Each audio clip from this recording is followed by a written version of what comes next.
A partir de agora, o resumo dos fatos que são notícia no seu estado, no Brasil e no mundo. Jornal Central. Jornal Central. Compromisso com a imparcialidade. Uma produção do Departamento de Jornalismo da Central de Notícias. Noite de terror em Bacabal. Quadrilha invade cidade e provoca terror entre moradores. Tiroteio, bloqueio de pontes, invasão à agência bancária e confronto com policiais deixa mortos e feridos. Policiais de regiões vizinhas foram acionadas para conter ataques. Confira também: sobrinho neto confessa à polícia que matou idosa de 106 anos no Maranhão. Mais de 1.000 candidatos faltam à segunda etapa do PAS. E Flávio Dino assina decreto cortando gastos do governo do Maranhão. Está no ar o Jornal Central dessa segunda-feira, 26 de novembro de 2018. Jornal Central. Jornal Central. Jornal Central. Compromisso com a imparcialidade. Plantão policial. Em Bacabal, a noite foi de terror na cidade que fica distante a 240 quilômetros de São Luís. Bandidos fortemente armados assaltaram a agência bancária e incendiaram viaturas, enfrentaram a polícia e dispararam tiros, trancando toda a população dentro de casa. Vamos saber os detalhes desse ato de terrorismo na cidade com o repórter da região, Genival Silveira. Por volta das 22 horas deste domingo, Bacabal voltou a viver pesadelo semelhante ao ocorrido no mês de janeiro de 2017. Só que dessa vez bem mais intenso, já que os bandidos fortemente armados, diferente da primeira tentativa, dessa vez conseguiram invadir a cidade efetuando disparo a esmo, provavelmente de fuzil, e outras armas de grosso calibre. O som dos tiros ecoou pelos 4 cantos da cidade de Bacabal. Logo foi possível ver e ouvir em grupos de WhatsApp relatos da população divulgados através de áudios e vídeos. No meio de toda a enxurrada de informações, há muitas inverídicas, inclusive sendo repassadas para a imprensa da capital. O alvo do bando foi a Serete, o Departamento de Valores da Agência do Banco do Brasil, situado na Rua Magalhães de Almeida, onde tiveram acesso pelo fundo, estourando com bananas de dinamite. Jean Martins Rocha, de 40 anos de idade, natural de Amargosa, no interior da Bahia, foi identificado como sendo um dos 3 bandidos que tombaram mortos. Um quarto elemento foi detido e apresentado na delegacia do 1º Distrito Policial. Até por volta das 23h45 ainda era possível ouvir disparos, principalmente na área da ponte sobre o rio Mearim, em uma das entradas da cidade. Durante o intenso tiroteio havia muita gente nas ruas, nos bares e restaurantes. Todos se jogaram ao chão. O quartel do 15º Batalhão de Polícia Militar também foi atacado e as marcas de tiros ficaram nas paredes. Carros foram tomados de assalto e incendiados para dificultar a aproximação da polícia. No início da madrugada, a polícia conseguiu deter 2 indivíduos que supostamente não fazem parte do bando, mas seriam dos populares que adentraram a agência do Banco do Brasil e se apossaram de cédulas de dinheiro que ficaram espalhadas pelo chão após o assalto. Na fuga, pessoas foram feitas reféns, inclusive algumas que se encontravam em um posto de combustível à margem da rodovia BR-316. Um jovem de 24 anos, a única vítima fatal inocente desse assalto. Cleoni Borges Araújo, morador do bairro Vila Santa Inês, em Bacabal, estava próximo ao confronto quando foi atingido por uma bala nas costas e teve morte imediata. Central de Notícias de Bacabal, Genival Silveira. E as buscas pelos bandidos continuam. Um homem suspeito de participação nos atos foi preso e 3 foram mortos. Mais detalhes com o repórter Noel Soares. Os bandidos incendiaram viaturas da polícia, veículos particulares e enfrentaram policiais da região. Mas, de acordo com o Coronel Sodré, comandante do BOP, a resposta por parte do Sistema de Segurança do Estado foi imediata. As buscas continuam, nós dividimos várias equipes, determinação aqui do comandante-geral, inclusive aqui tem equipes do BOP, do COSAR, do CHOC, do CTA, da Polícia Civil, Então é uma grande operação policial. A primeira resposta foi ainda ontem à noite, quando eles cercaram o quartel. Os policiais de Bacabal, juntamente com o COSAR, conseguiram neutralizar 3, que estavam atirando contra o quartel, e o restante fugia. Segundo a população, em média de 30 a 50 homens. E a gente acredita que seja isso pela quantidade de carros que eles usaram e a quantidade de carros que nós achamos queimados. O Coronel Sodré acredita que a quadrilha que invadiu o município de Bacabal seja uma organização interestadual. Um dos elementos que tombou já há informe de ser da Bahia. Ainda está sendo feito o levantamento. E o comandante-geral da Polícia Militar do Estado do Maranhão, Coronel Luongo, espera contar com o apoio da população para a identificação dos criminosos. Foi uma ação de assalto a banco, né? Mas que a nossa tropa deu a resposta, tombaram 3 meliantes no confronto e algumas pessoas foram baleadas. Inclusive, achamos que temos 2 meliantes baleados que foram socorridos, mas toda a tropa agiu corretamente porque envolvia reféns e quando tem refém, a gente preserva a vida sobre qualquer coisa, né? Então a gente deslocou para cá e acionou todo o comando de área que está diligenciando. Então a gente está fazendo as diligências pertinentes e monitorando as estradas. Esperamos ter êxito nessa ação e o acompanhamento de vocês é muito bom porque nós temos o Disque Denúncia que pode ser acionado aí pela população. Qualquer informação a gente vai checar. Os helicópteros do GTA foram deslocados na manhã desta segunda-feira para a região de Bacabal em apoio à operação policial. De São Luís, Noel Soares. Confira a seguir: sobrinho neto confessa à polícia que matou idosa no Maranhão. Estamos apresentando Jornal Central. A energia solar é uma realidade, chegando a mais de 70% da matriz de alguns países. No Brasil, este modelo energético cresce mais de 300% ao ano. A Tesla Solar está preparada para oferecer o que há de melhor em serviços e equipamentos. Faça parte desta revolução, reduza seus custos e ajude a preservar nosso planeta. Acesse teslasolar.net.br ou ligue 3181-2711. Tesla Solar. Voltamos a apresentar Jornal Central. Jornal Central. Alípio Noleto da Silva, de 24 anos, que foi preso na última sexta-feira e confessou no sábado, durante o interrogatório que durou mais de 10 horas, que assassinou a idosa Antônia Conceição da Silva, de 106 anos, na madrugada do dia 17 de novembro, dentro da casa dela, no município de Feira Nova do Maranhão, distante a 783 quilômetros de São Luís. Segundo a investigação, Alípio é sobrinho neto de Antônia e era um dos 4 suspeitos investigados de ter matado a vítima. Ele respondia em liberdade por uma tentativa de homicídio no início deste ano, quando tentou matar uma pessoa a golpes de machado.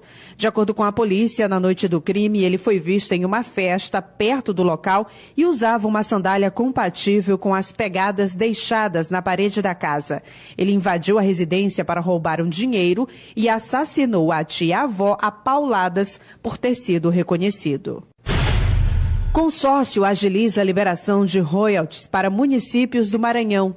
A matéria é de Humberto Fernandes. Os municípios maranhenses percorridos ou sob influência da Estrada de Ferro Carajás, que integra o consórcio intermunicipal multimodal SIM, têm uma boa notícia para esse fim de ano. É que eles poderão ser contemplados com uma significativa injeção de recursos para agilizar importantes projetos. A informação é do diretor do consórcio, Dilton Carvalho, após participar de reuniões na Agência Nacional de Mineração e na Agência Nacional de Transportes Terrestres em Brasília. Nós estamos agora prestando conta da nossa viagem que tivemos em Brasília, né, na Agência Nacional de Mineração e na Agência Nacional de Transportes Terrestres, onde estamos no fechamento das planilhas de partilha dos 25 municípios que receberão os royalties da mineração. Então, as reuniões foram um sucesso, todos os anseios dos municípios do Maranhão e, por fim, do Consórcio Intermunicipal Multimodal SIM estão estão sendo atendidos e esperamos dentro de breve, no mais tardar até o início de dezembro,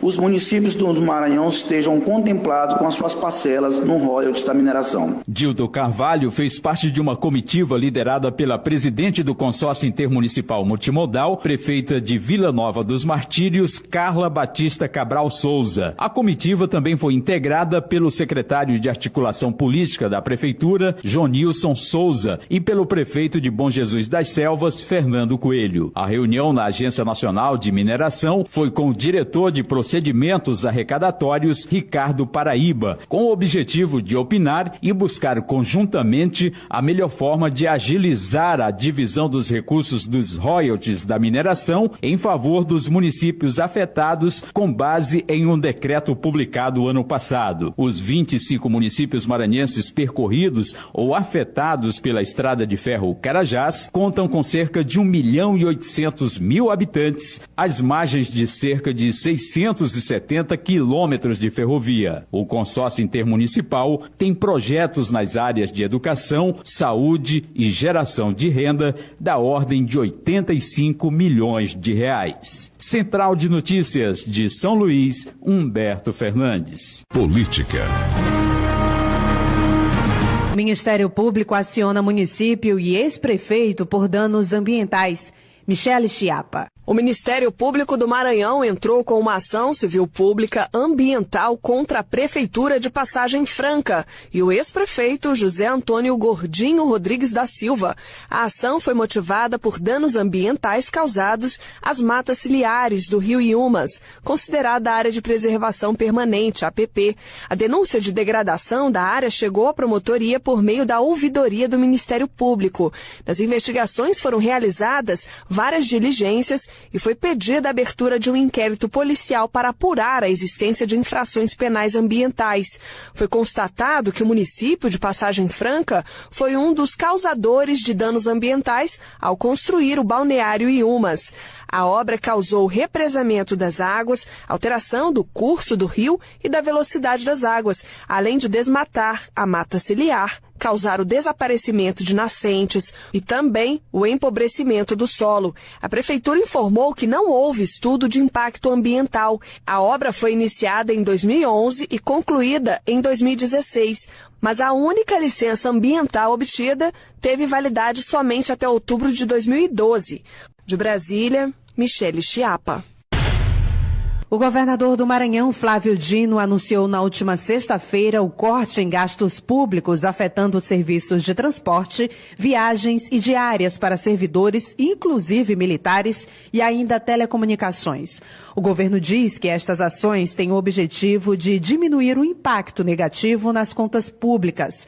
Entre os cortes determinados está o da frota de veículos alugados. Em até 30 dias, todas as pastas e órgãos do governo vão ter que reduzir as despesas até o limite, que não prejudique os serviços oferecidos à população. Também serão suspensas novas diárias e aquisição de passagens aéreas entre 1º de dezembro deste ano e 15 de março de 2019, tanto para civis quanto para militares. As exceções terão que ser solicitadas. Outra medida é o corte de pelo menos 40% dos serviços de telefonia. E, por fim, também serão buscadas reduções de preços nos contratos vigentes. De acordo com o governo, com a crise econômica que atinge o país, as transferências da União para o Maranhão despencaram. O Estado deixou de receber mais de 1,5 bilhão de reais desde 2015. Ainda segundo o governo, outro fator que agravou a situação foi a dívida feita em dólar pela gestão passada. Como a moeda subiu muito, a dívida igualmente subiu, ou seja, passou a comprometer uma fatia maior do orçamento do Estado. Confira em instantes, mais de 1.000 candidatos faltam à segunda etapa do vestibular da UEMA. Estamos apresentando Jornal Central. A energia solar é uma realidade, chegando a mais de 70% da matriz de alguns países. No Brasil, este modelo energético cresce mais de 300% ao ano. A Tesla Solar está preparada para oferecer o que há de melhor em serviços e equipamentos. Faça parte desta revolução, reduza seus custos e ajude a preservar nosso planeta. Acesse teslasolar.net.br ou ligue 3181-2711. Tesla Solar. Voltamos a apresentar Jornal Central. Jornal Central. Serviços e utilidade pública. Nesse domingo, dia 25, 1.380 candidatos faltaram na segunda etapa do processo seletivo de acesso à educação superior, o PAS 2019, realizado pela Universidade Estadual do Maranhão, a UEMA. Este ano, mais de 57 mil pessoas se inscreveram e disputam as 4.249 vagas em diversos cursos. O número de faltosos representa cerca de 8,58% das mais de 16 mil pessoas que haviam se classificado para a segunda etapa do vestibular. Nesta edição do PAS, o curso mais concorrido é o de Formação de Oficiais, Bacharelado em Segurança Pública da Polícia Militar do Maranhão, na categoria feminina. São 386 candidatas concorrendo a uma vaga. Balcão de renegociação de dívidas vai ajudar maranhenses a limpar o nome. Thalia Lemos. Os maranhenses com dívidas vencidas têm uma boa oportunidade para regularizar a situação e entrar 2019 com o nome limpo. É o balcão de renegociação de dívidas que vai acontecer entre 26 e 30 de novembro, de segunda a sexta-feira, no Pátio Norte Shopping, em Passo do Lumiar. O balcão é promovido pelo Tribunal de Justiça e tem o apoio do governo do Maranhão, que vai estar presente para ajudar na renegociação das dívidas e parcelamento de débitos. Funciona assim: os consumidores vão até o local e se encontram com representantes das instituições e empresas com as quais têm dívidas vencidas. São bancos, empresas, órgãos públicos, concessionárias de serviços públicos, instituições de ensino particular, entre outras. E aí é feita a renegociação das dívidas. Os consumidores devem levar cópias e originais de documentos pessoais, com número de CPF, além de comprovantes da dívida, como as faturas de consumo, notas fiscais, boletos, etc.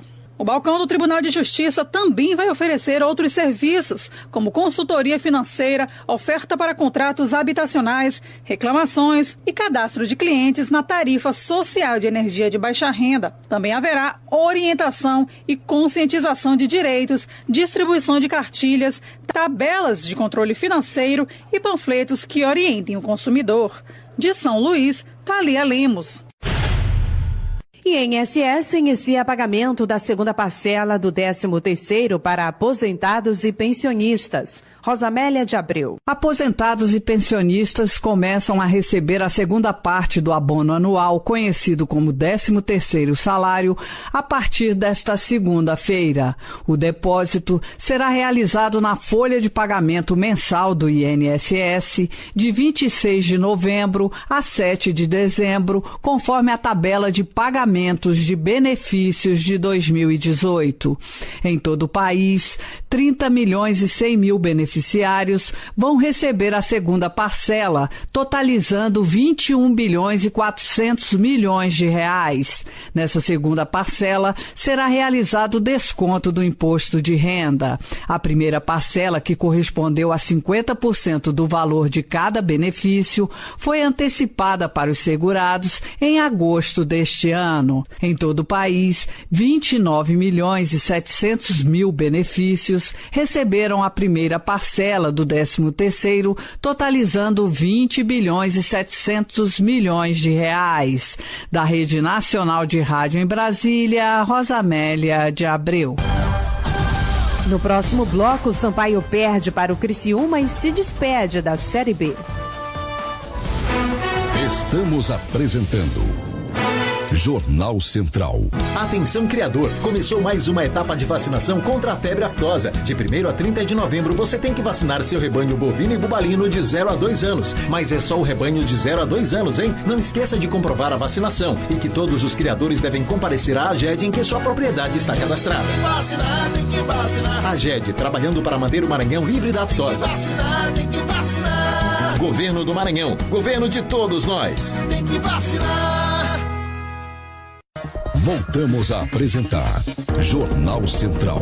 Jornal Central.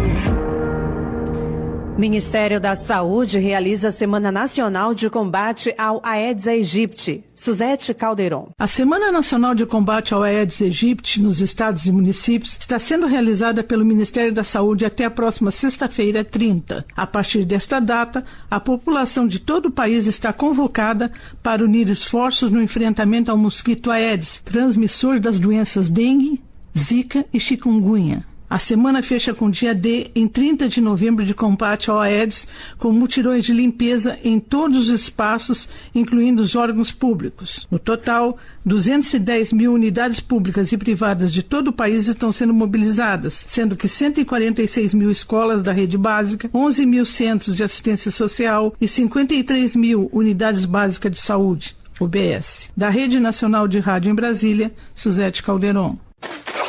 Esporte. Sampaio perde para o Criciúma e se despede da Série B. Repórter Jalber Pereira. O time boliviano se despediu do Campeonato Brasileiro da Série B da temporada de 2018 na tarde deste sábado no estádio Heriberto Rios, na cidade de Criciúma, em Santa Catarina, com derrota. O time maranhense, já rebaixado da competição, entrou em campo apenas para cumprir tabela, enquanto que o time da casa dependia do resultado positivo para se manter na competição para o ano que vem. Com isso, a equipe do Criciúma pressionou o time maranhense e acabou vencendo o duelo por 2-0. Os gols foram marcados no segundo tempo por Zé Carlos e Elvis. Apesar da derrota e do rebaixamento na competição, o técnico do Sampaio, Marcinho Guerreiro, fez uma boa avaliação da sua passagem na equipe este ano e também fez uma projeção para a montagem da equipe para a próxima temporada. Fizemos tudo o que poderíamos ter feito. Trabalhamos muito, mas não conseguimos, deixar o Sampaio na Série B. E a gente sabia que era uma situação difícil, um desafio muito grande. Se você for ver, em 13 jogos eu tive 5 vitórias, acho que um empate, e em 25 rodadas tiveram 5 jogos, 5 vitórias. Então a diferença é muito grande. É vida que segue, não pode se lamentar. E esperando o presidente, ele prometeu que a gente já ia conversar essa semana, até mesmo porque está muito em cima, e dia 10 de dezembro está bem aí, para a gente resolver a situação de atletas que vão chegar, até mesmo para a gente começar a pré-temporada de 2019 já com todos os jogadores na cidade, trabalhando para a gente fazer um bom ano de 2019. Além do Sampaio, também foram rebaixados da Série B deste ano Boa Esporte, Juventude e Paysandu. Central de Notícias de São Luís, com informações do esporte, Jalber Pereira. Pela Copa do Brasil de Beach Soccer, Sampaio goleia e fatura o bicampeonato. Letícia Castro. O Maranhão novamente no topo do beach soccer brasileiro. Desta vez, graças à equipe do Sampaio Correia, que sagrou-se bicampeã da Copa do Brasil de beach soccer neste sábado, dia 24, ao derrotar o Vitória da Bahia por 7-2 em partida realizada no Parque Olímpico da Barra, no Rio de Janeiro. Invicto no torneio e com uma equipe recheada de craques como Datinha e Bruno Xavier, a equipe maranhense chegou a esta final com certo favoritismo. E dentro de quadra, o Sampaio provou que não deixaria o título escapar. Para o presidente da Federação Maranhense de Beach Soccer, Eurico Pacífico, o tricolor conseguiu o bicampeonato através de uma atuação em conjunto, apesar das dificuldades. Eu acho que um título como esse tem que servir para isso, para que a gente continue motivado. Eu parabenizo todo o grupo do Sampaio, os atletas do Sampaio são realmente diferentes. Quando eu falo diferente, não é só por terem conquistado esse título, pela postura que eles têm tido ao longo da conquista da Copa do Brasil. Eu acredito o mérito todo a esse grupo, que realmente é um grupo muito bom, e todos eles, independente de alguns não serem do estado do Maranhão, mas todos os atletas vestem a camisa do Sampaio e com muita vontade de vencer. Mais do que isso, representar bem o estado do Maranhão. Além da comemoração pelo bicampeonato da Copa do Brasil, o time maranhense tem outro excelente motivo para festejar: a vaga para disputar a próxima edição da Copa Libertadores de Beach Soccer, que terá início nesta segunda-feira, dia 26, no Rio de Janeiro. De São Luís, Letícia Castro. O Jornal Central é uma produção do Departamento de Jornalismo da Central de Notícias. São mais de 230 emissoras parceiras em todas as regiões do Maranhão. Acesse o nosso portal centraldenoticias.radio.br. O nosso e-mail é redação@centraldenoticias.radio.br. Siga a Central de Notícias também em nossas redes sociais. No Facebook e Instagram, Central de Notícias MA, e ainda no YouTube. A técnica é de Jami Chaves e hoje a apresentação foi de Tereza Cristina. Estaremos de volta amanhã, neste mesmo horário, aqui na sua emissora. Até lá. Atenção criador, começou mais uma etapa de vacinação contra a febre aftosa. De 1º a 30 de novembro você tem que vacinar seu rebanho bovino e bubalino de 0 a 2 anos. Mas é só o rebanho de 0 a 2 anos, hein? Não esqueça de comprovar a vacinação e que todos os criadores devem comparecer à AGED em que sua propriedade está cadastrada. Tem que vacinar, tem que vacinar. AGED, trabalhando para manter o Maranhão livre da aftosa. Tem que vacinar, tem que vacinar. Governo do Maranhão, governo de todos nós. Tem que vacinar. Acabamos de apresentar Jornal Central. Credibilidade e profissionalismo. Jornal Central. Jornal Central. Jornal Central. Uma produção do Departamento de Jornalismo da Central de Notícias. Jornal Central. Jornal Central. Uma produção do Departamento de Jornalismo da Central de Notícias.